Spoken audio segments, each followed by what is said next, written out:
IVM.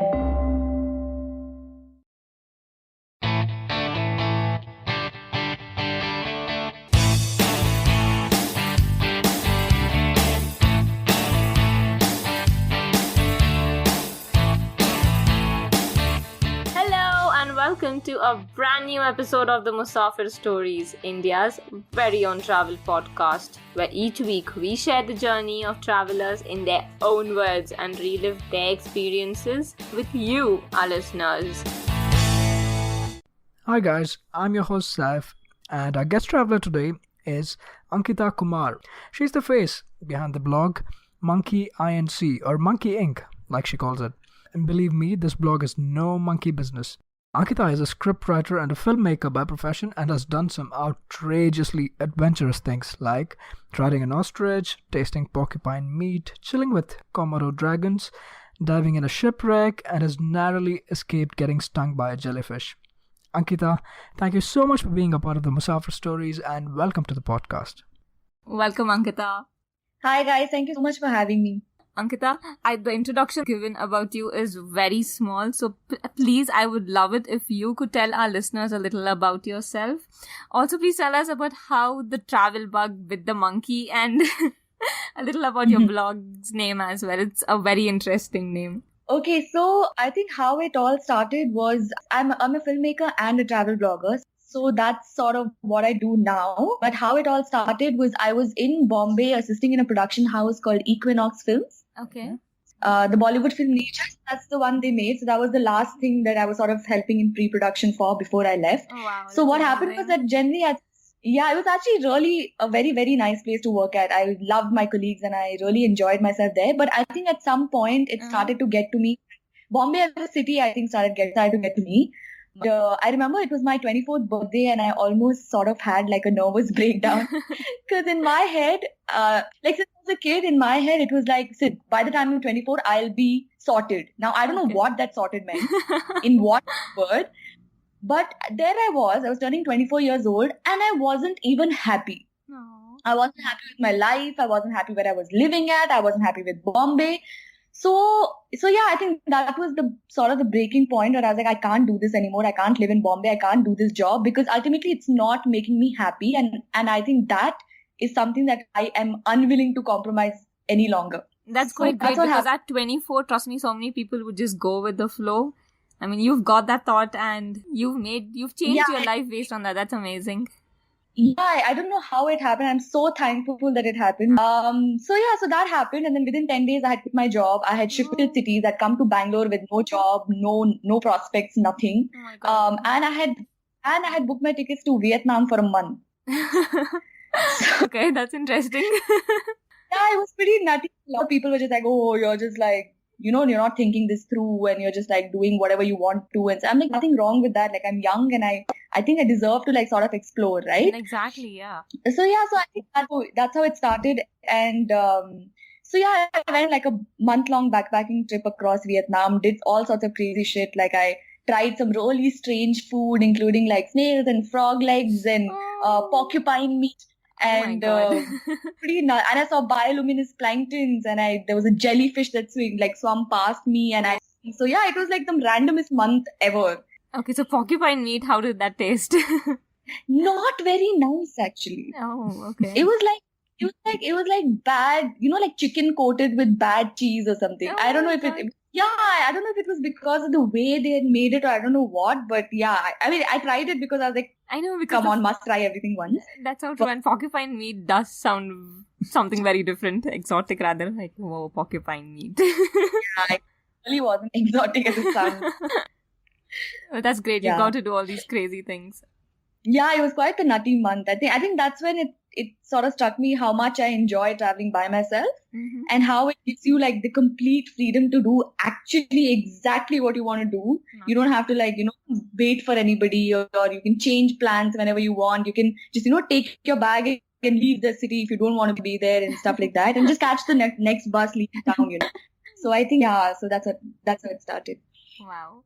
Excellent. And what about travel blogging? When did you really start blogging? So I am called Anki Monkey by all my friends. So it goes from Anki funky, like whatever the hell what pleases them. So I think that's where I think at some level I wanted the blog to sort of resonate the kind of person I am, and I sort of do monkey around a lot, super hyper and like all these like retarded things. So I used to so that's how I think it was Unky Monkey and therefore MonkeyInc. And a friend of mine, actually, he's the one who goaded me into getting into travel blogging. I am a very lazy person when it comes to things like this, And so actually it started as a way of sort of documenting my journey for myself later.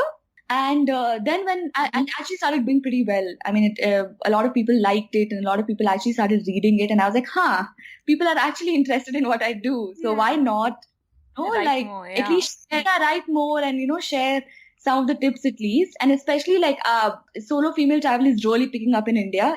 Yeah. And it's great to see like so many young people actually wanting to do this. So I was like, yeah, why not? It's really not something that's so far out there and impossible to do. It's damn like simple. You just need to like have the right attitude and just like be open to experiences, trust people a little more and stuff. So yeah, so that's how the blogging started. I'm a filmmaker, so I'm a very visual person anyway. So that's how I started taking pictures and my dad is a writer. So that's where all the writing comes from. So I think that way I've been very luckily. You've got like, all the perfect genes, yeah. Yeah. So this isn't an accident, really. It sort of is, but it's sort of together in some really random way. Right. Because it was severely accidental, as I like to call it. Awesome. So, Ankita, we have a little tradition at the Musafir Stories where each week when we have a guest traveler come speak to us, what we do is we discuss ins and outs of a destination, everything from A to Z, how to get there, what to do, what to avoid, things to see, places to eat, etc. So with that in mind, where are you taking our listeners today? I think one of the most fascinating regions in India is the northeast of India. It's not very, very explored apart from the really touristy places. So I would actually want to take our listeners to like a nice little ride to Tawang, which is like a small little quaint town tucked away in Arunachal Pradesh. Right. Yeah, so I think it's quite difficult to get to actually. It's not really one of those places that has been explored as much yet. Ankita, why Tawang? Why Tawang? Tawang because I experienced my first ever snowfall there, so it's kind of really close to my heart. Aww. Yeah. Apart from that, it's like crazy. Like the local culture there is beautiful. The monasteries there are just stunning, and the roads leading to that place are one of the most scariest I've seen in India. Apart from Himachal and stuff, but it's misty, it's like rainy, and it's like pretty scary. So how did you guys get there? Yeah, so we flew into Guwahati first, and then we sort of made our way to Shillong. Okay. Because we just wanted to visit Shillong. I'm sure there are ways to go get directly from Guwahati to Tawang, but you will be crossing Shillong on the way. So yeah, so we sort of began our journey in Shillong, where we sort of like booked a car because I was traveling with my family. So I don't usually like travel with people, but family is different. So, right. So it was my mom, dad, me, and my brother, and we took a jeep actually from Shillong all the way till Tawang, and we sort of crossed like a few little places on the way. So there were like rest stops, there were like momo shops and like teas and stuff. That and sounds nice. Momo shops. Yeah, I can see Faiza's eyes light up. There were like these really furry mountain dogs and stuff that we met along the way. Wow. So it's actually delightful. Yeah. Yeah, Ankita, I had one question about booking the jeep. So did you guys go ahead and make a booking beforehand, or are jeeps available easily at the airport? So the thing with Arunachal Pradesh is that it usually requires a permit. Okay. So basically, you need to apply for this permit in order to enter Arunachal Pradesh under the guidelines. Right, please go ahead. That would be a permit beforehand. So did you guys apply it from home? Yeah, we had to apply from home. Okay. So inner line permit. Yeah, I think even Nagaland needs this, if I'm not wrong, right? Yeah, a lot of the northeastern states need this. So it's called line permits, which is applicable to like Indian residents, and there's a separate that is required for foreigners if they want to enter Arunachal. Okay. So I would suggest that be a little careful about this and sort of, if you're planning a trip it's better to plan a little in advance because you will have to apply for the inner line permit and sort of wait for that to come through and stuff. And that has to be produced at every checkpost that between Shillong and Arunachal. Okay. And how much time does this take, Ankita, to get this permit? So anywhere between a week to 14 days. So I would advise that be a little like on the safe side and apply as much in advance as you can. Okay. Yeah, so you guys took a cab, took a jeep from the airport? No, sorry. So coming to that, Yes. I think we actually had to book the jeep in advance as well because also another thing that Arunachal has is they have this taxi union in Arunachal Pradesh which don't really allow cars from outside the state to drive inside the state. Oh, okay. Those are the little things that I think the listeners should really like take note of because it's a bit like dodgy, if you don't know. So you can get a jeep from Shillong till Arunachal, but you'll have to release the vehicle there, and you'll have to book a vehicle in Arunachal Pradesh, which can take you in and around Tawang. Okay, so you guys had all these vehicles booked beforehand? Yeah, luckily, when you're traveling with parents, usually these things are like taken care of. Yeah, we had a pretty cushioned visit to Tawang. Okay, that's great. Yeah, before we get on with specifics about the journey, what time of the year did you travel here, Ankita?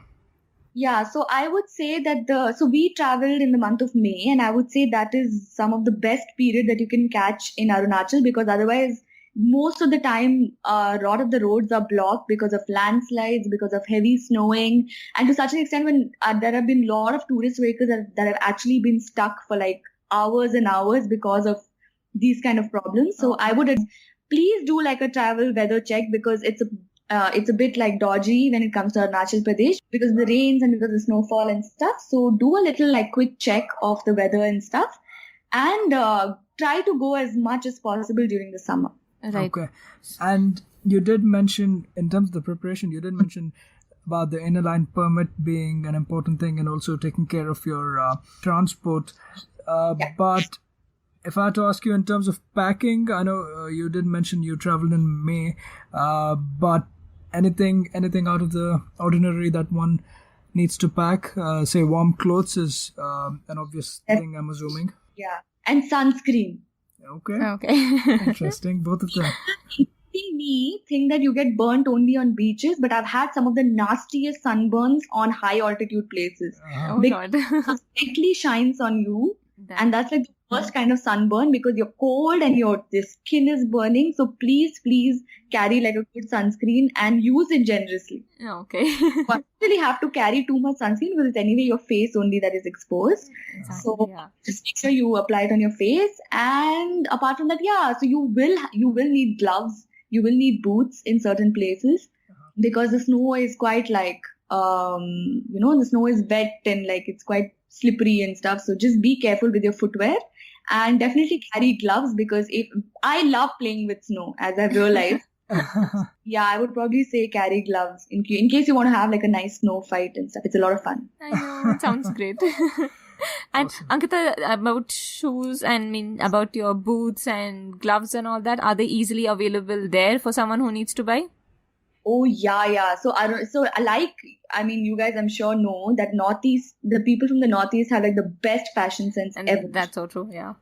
So Arunachal, I found like some of the most gorgeous boots for just $1,600. So I would just head to the gate, buy a pair of boots, and you will thank me forever. Oh wow, that's a great advice. Okay. Like about 2 years ago, and my boots have still lasted me, and I paid just $1,600 for it. Amazing. So that's the Tawang market, you said? Yeah, so it's like the main market. So I would suggest that go and buy like only like stuff like this that you don't get in the rest of India because otherwise it's a bit more expensive because it's a bit remote. Right. So they have to pay a lot like transportation charges and stuff. So generally the goods are like highly priced, but things like boots and all, I think you should definitely invest on. Yeah. Okay, awesome. Great. So you already have Faiza excited before we even take off for the journey. Ankita, with that preparation and all of that, tell us how long of an itinerary was this? How long of a trip was this? So we went for about a week. Okay. But again, I went with my family, but it is an amazing place for backpackers as well. But I should warn you that even if you're backpacking there, it's probably best that you hire a vehicle and stuff, because I wouldn't advise driving by yourself on those roads. So I would say it's not as backpacker friendly as the rest of the Northeast, because also considering it's a high altitude place and it's kind of remote to get to and stuff. But you can definitely try backpacking there, because the locals are supremely like friendly, and you can get like nice guest houses and stuff like that. So I think we're all ready to start off with the journey. Take us through your week-long road trip through Arunachal Pradesh and Tawang specifically. Let's start with day one. Sure. So we started with Shillong. So that time of the year is when it's actually filled with flowers. Oh. It's absolutely stunning. So you'll see like beds of yellows and beds of oranges, and they have this little flower called the lady's purse. It's called Ladies Purse.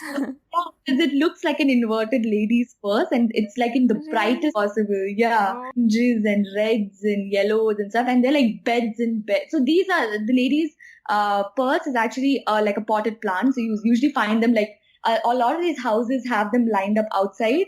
So it's like so cute and colorful and quaint, and they have these like sloping roofs and stuff. It sounds picture perfect. Yeah, so the road trip again was like very beautiful. Again, they were like I was mentioning, the roads were like winding and there were like sharp turns here and there. At a point, it was so misty that we couldn't see like say about like 10 feet from us. It was terrible. It was really misty and stuff. So that's why I was like, please do book a vehicle. Don't try and yourself, and especially if you don't know the roads. But yeah, absolutely gorgeous. And like I mentioned, like momo shops and tea shops, and we as a family are way too distracted a bunch. So we used to I could imagine that. Momo shop is something I would just keep my bags there and stay there forever, I think.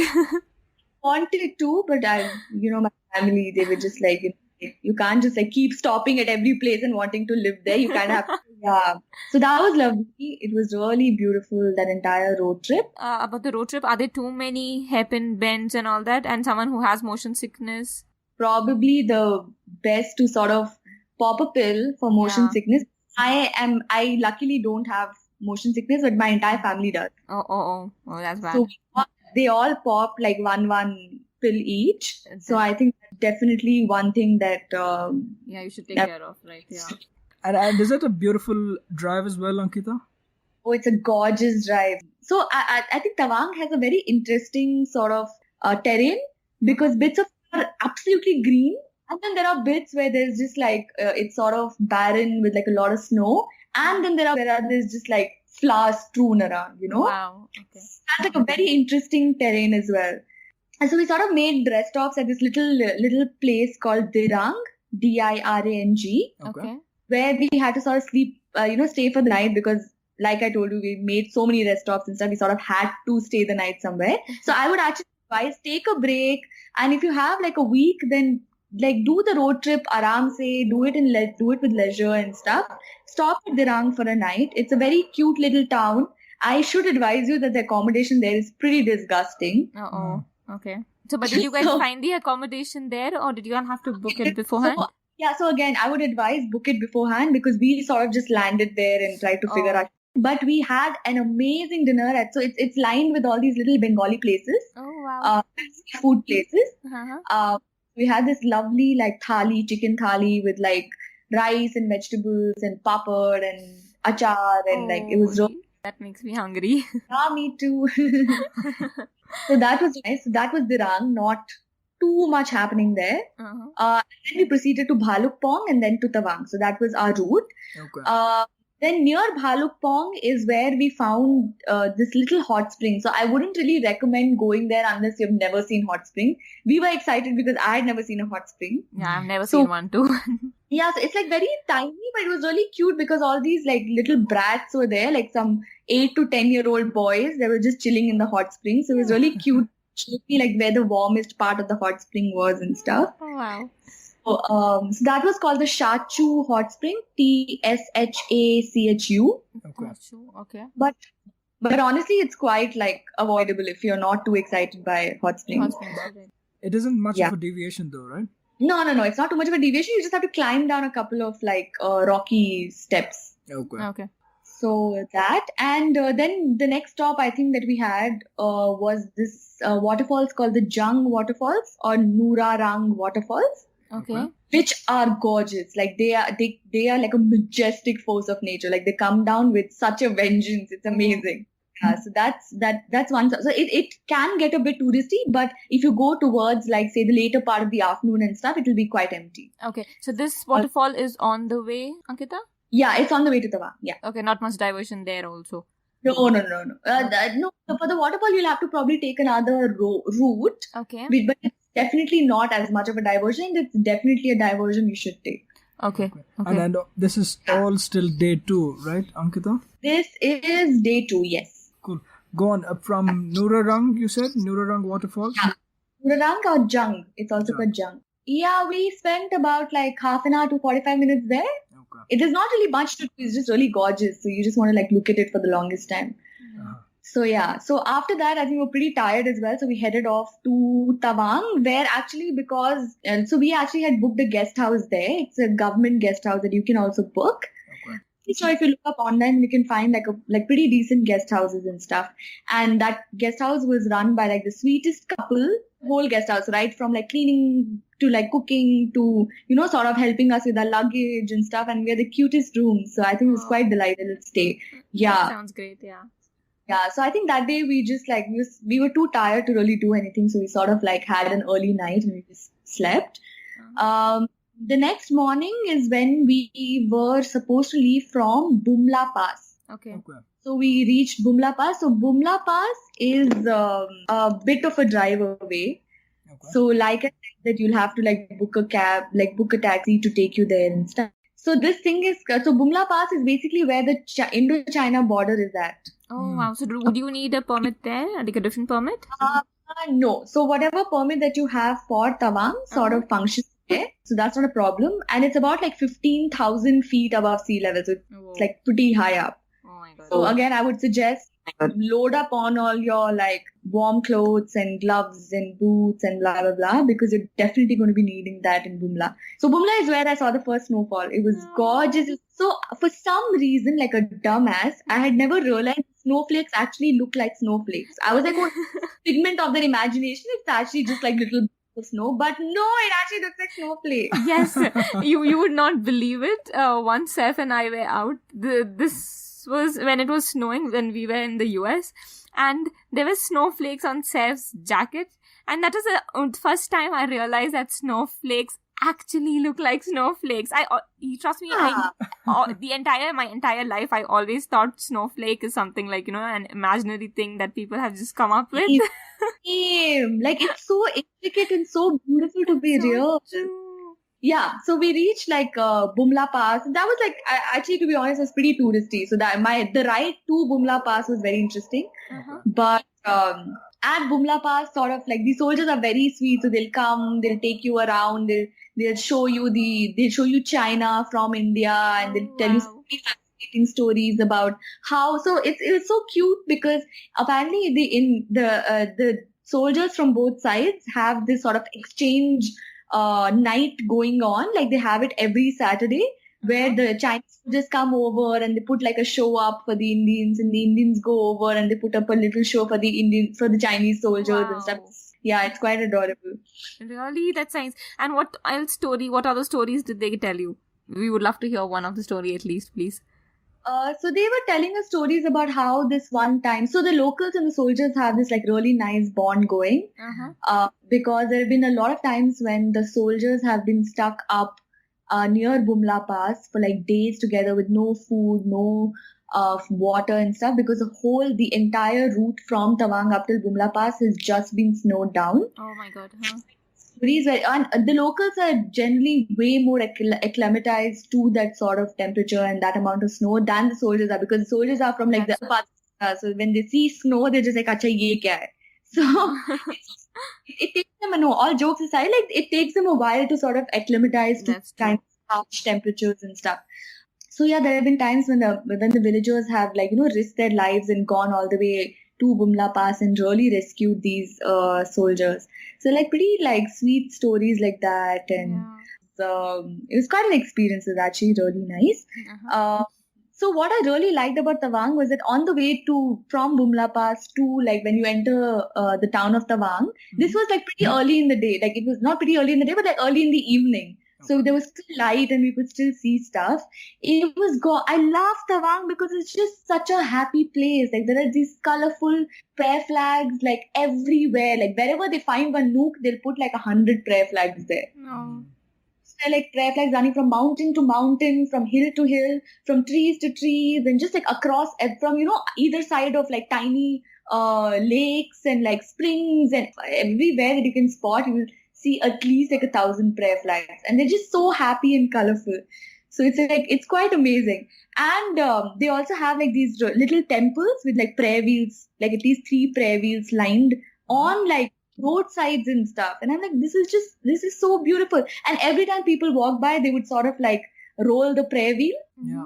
So I was like really interested, and I was like, I definitely want to take like a prayer wheel back home. And my mom is just like, you shut up and sit in one corner. Don't go and ask them of these things, because these are, like stuff and all. I was like, no, I really want one prayer wheel and all. So since I was like, must carry a prayer wheel back home. So and cute because they have to like sort of roll it in one particular direction, which is from right to left.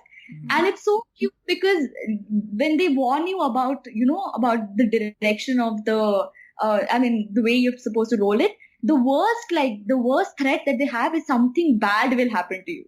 Oh. Like, it's such a cute style threat. Like, nahi, aise mat karo because kuch ganda hone wala hai. Like, they won't die or you like fall off somewhere. Like, how like other stories, other mythological stories are, you will die, your head will spin off. Right. Like, no bad things will happen. Like, that's like the worst thing that can happen to you. So with that, you can sense how like sweet and innocent and, so friendly all these locals and the stories and all the monks are. It's quite spectacular. So I have these like little pagodas on the way and stuff, which are again very colorful and like painted in all the pretty Buddhist colors and stuff. So that was, I think, very cool. And there was this one point where we saw these local construction women. So there's still a lot of construction happening in the Bumla Pass because of the landslides and stuff. A lot of the roads keep breaking down. So there'll all be these like local women just gathered around a fire. And at one point I got damn cold. So I was like, hey, can I please share the fire? And all. They were so generous. They're like, yeah, madam, please come. Oh, that's so kind of them. Yeah, and so they were actually not construction workers, my bad. They were actually connecting prayer flags from one hill to the other. Okay. They make them and they connect them. That's beautiful. Yeah. Wow. So that was again very beautiful. So this was day 2. We came back sort of pretty tired. Again, we slept. And also the thing is that that kind of altitude and cold also makes you really sleepy. Uh-huh. Oh yes, I was just about to ask you this. How about restaurants and options around? So there are again a lot of these like Tibetan places and little momo places and lovely soup places and stuff.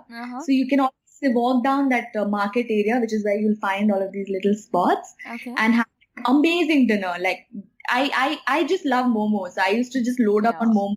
Sleep. Yeah, that's what I did there. Yeah, that's amazing. I would just eat, I think, gobbled momos, how many ever possible, yeah.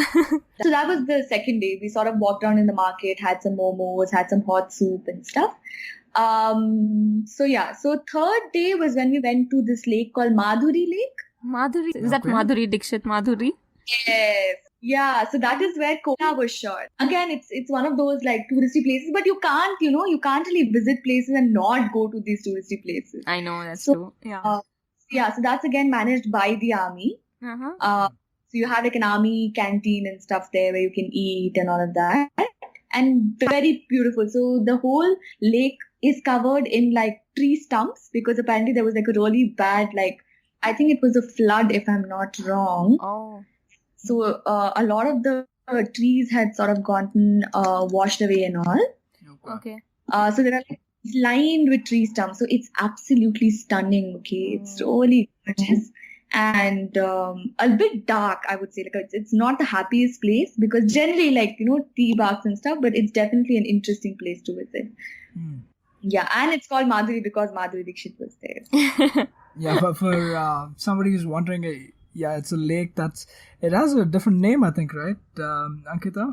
It's called the Sangistar So Lake. So it's Sangtartso. Yeah. Yeah, but the popular name is the Madhuri Lake. Yeah. Correct, Yeah. yeah, because Madhuri Dixit, the actress, shot a song there from the movie Koila. Yeah. Yeah. Awesome. Oh no, so it was an earthquake actually. Oh. Yeah. So it actually kind of formed the lake and sort of like all the trees were destroyed. Yeah. Oh, that would Yeah. be quite a beautiful view, Magar. Yeah. Yeah, it's a pretty eerie space actually. It's pretty eerie. And also, I think also for the reason that the day we went there, unfortunately, it was raining. Oh So my it God, looked it's much more darker. Yeah. yeah, and cloudy and stuff. But I would definitely suggest go. It's an experience. So that was our third day. And on the way back is when I started. So our driver's name was Nima. Okay. Okay. And he was a sweetheart, okay, a very, very sweet guy and really good with, like driving in those like harsh conditions and stuff. So that was the day when I sort of started eating his head about how I wanted a prayer wheel. So he was like, yeah, tomorrow we'll sort it out. And I was like, yeah, chumma, he's saying he'll sort it out tomorrow, nothing's going to happen. So, yeah, but I, like, if nothing, like at least I tried, So the next day is when we sort of went ahead and wanted to explore the monasteries of Tawang. Okay. Two major monasteries that we visited. Tawang Monastery, which is like a more modern sort of monastery with like as in it was just redone and stuff like that, which had like a more modern touch to it than the other monasteries that I've been to. Okay. So again, we went there during the morning. We drove around quite a bit, found a lot of pagodas on the way, and they were actually building another monastery there, which hadn't finished being built. But we sort of went and we spoke to the people who were building the monastery. And it was very fascinating because they apparently fly down these artists all the way from Nepal, because they are the only ones who can sort of paint a Buddhist monastery. Oh, that's interesting. It's a very, very like specific art form that they have to fly down from Nepal. They have to fly down the artisans from Nepal to build it. Yeah, so that was a monastery that was meant for the bodhisattvas. They were sort of like sitting there, and it's so like it's beautiful because about in terms of how specific that art form is. Like everything has to be a certain size and everything has to be a certain color and certain shade, and even the paints that they make is something that they make by themselves. You don't really get them in the markets and stuff. Yeah, that's very interesting. So we sort of like spent a little time there with the artisans and stuff. It was very interesting. So then after that, we sort of moved on to that Tawang monastery I told you about, and we sort of made it in time for their evening prayer. Yeah. Oh, I'm sorry, I missed out on the Urgeling monastery. This is another smaller, a little more dilapidated monastery called the Urgeling or Argeling Monastery, Urgelling. Okay, Urgeling. This is one monastery that's not very touristy. Okay. So it was actually the birthplace of the 6th Dalai Lama. Oh, okay. Yeah. This is where finally my prayer wheel dream had come true. So I found this one storehouse. I was snooping around, to be honest. I was snooping around and I found this one storehouse which had all these broken prayer wheels in there. I don't know why I'm whispering as I'm still doing it. Anyway, suddenly I'm like, why am I whispering? So I sort of went there and I was like, oh, this is amazing. They can't not give me these are like prayer wheels they're not even using, and half broken disc is somewhere. So I was like, okay, I must like try my luck. So I went to Nima and I was like, listen, dude, you promised that you're going to help me out with it. Now you get me this. Please, please, please get me this prayer wheel. So he's like, okay. Took me to so there were no monks around then because apparently there was some festival happening in Tawang, like a small monastery, not festival actually, it was a monastery ritual that was happening. Okay. Took me there and he made me meet one of the monks, and I was like, please let me like take one of the prayer wheels and all. And that guy was damn strict. He's like, there's no way I can let you go like take a prayer wheel and all. What do you think? This is just something that you can carry? And I was like, hey man, come on. Yeah. And then one junior monk came and he's like, why is he troubling you and all? You come with me, okay? So, take it. No, why are you talking to these people? And then he's scolding the driver. Why are you making a talk to all these people and you should come to me and shit. He was like a damn badass monk. Yeah. I know, so sweet of him. Yeah, he's like, okay, come with me. We'll go back to the Darjeeling monastery. You choose whichever one you want. And then we'll take it from there. I was like, amazing. Oh my God. We went there. And my brother had come along with me because I was like, why not come? So my parents were like, listen, we are not going to partake in all this nonsense. We're going to stay in the guest house and chill. You and your brother go. It was me, my brother, Nima, and this cool monk. So now we went back to the monastery, and then I went and I chose like the nicest prayer wheel I could find with like disc that fixes and everything, and I gave it to him. And he's like, cool, now you sit here with me. So he made me and my brother sit there. He did like an entire ceremony where bless the prayer wheel and all of that. Then he's like, this is not it. You have to come back tomorrow morning. You have to get back like 1,000 prayer flags, which I will then bless and say that, these people are good people and they are taking this away and they will, not misuse it in any way. Wow. And so then that day was like amazing. I was damn happy. I was like, this is amazing. And the next morning I went there. I went to the market. Nima helped me like pick out these prayer flags. We went to the monastery, and by this time I realized that today the monks can't talk. Oh my God. Because they have some ritual going. So everybody is just losing their shit miming things at us. And I'm like, what are you guys doing? Like I have no... It's so cute and so enthusiastic and everybody wants to help. I mean, listen, you guys are being of no help.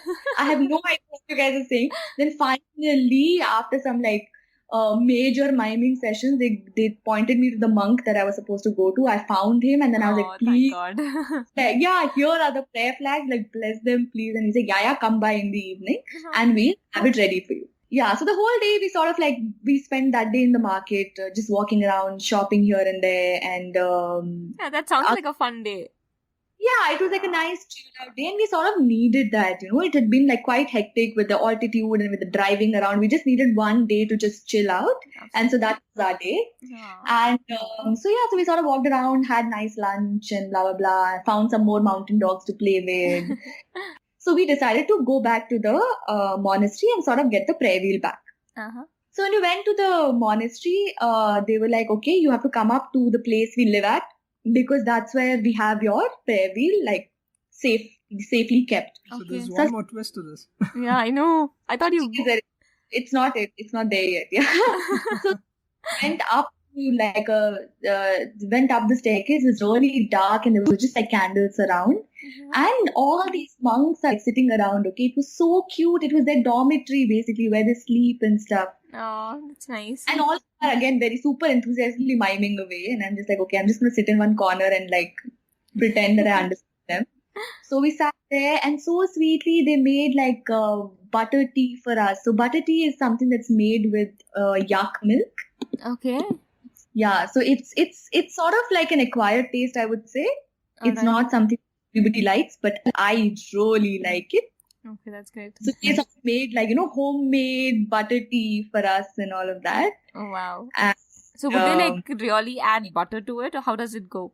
So I think what they add is yak butter to water and salt and like a little bit of tea leaves.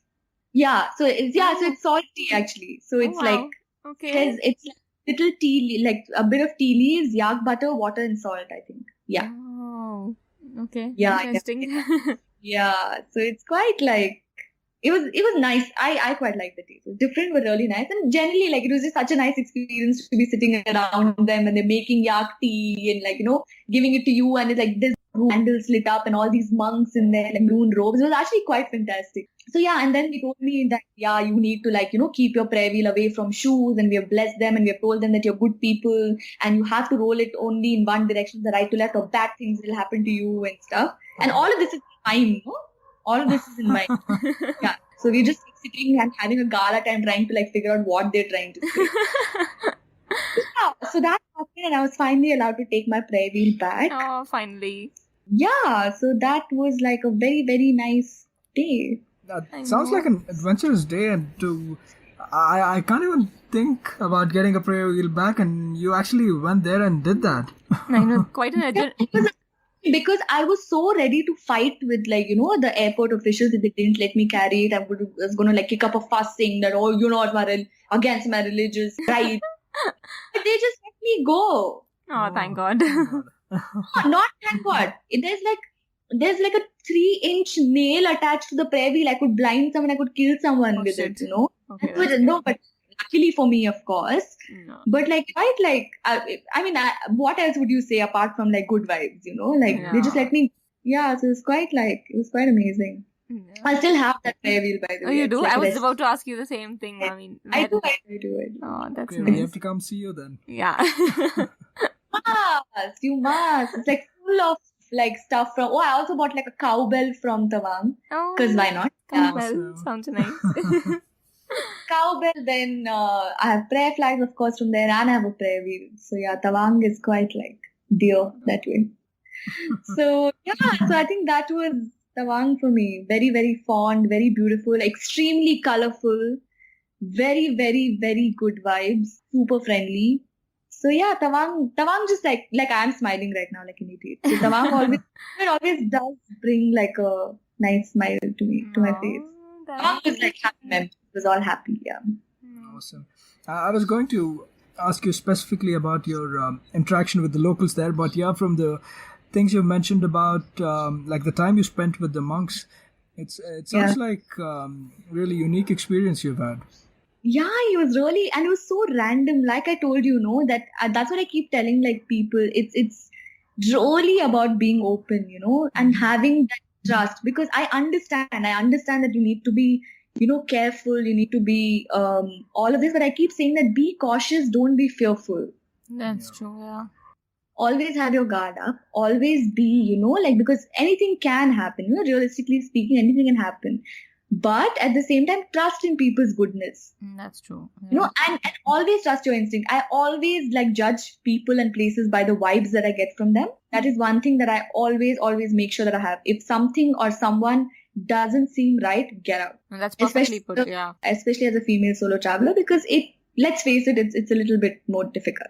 Yeah. Little bit difficult. But yeah, everybody has to, be cautious. I wouldn't really say that because you're a woman, you should be cautious. Be cautious as a traveler in general. That's some great advice. Yeah. And if I had to ask you, Ankita, one memorable moment from this trip, if you had to just close your eyes and then think of this whole trip to Tawang, what is that one thing that comes up to your mind?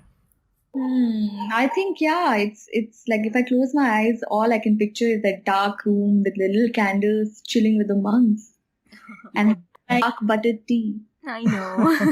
It's almost like you got a VIP pass to get up there to their dorms, right? I don't think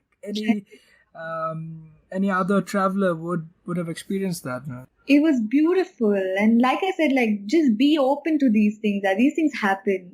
You can't curate these things. You can't plan for these things. Just be open, go with it. Just flow with it. It's fine.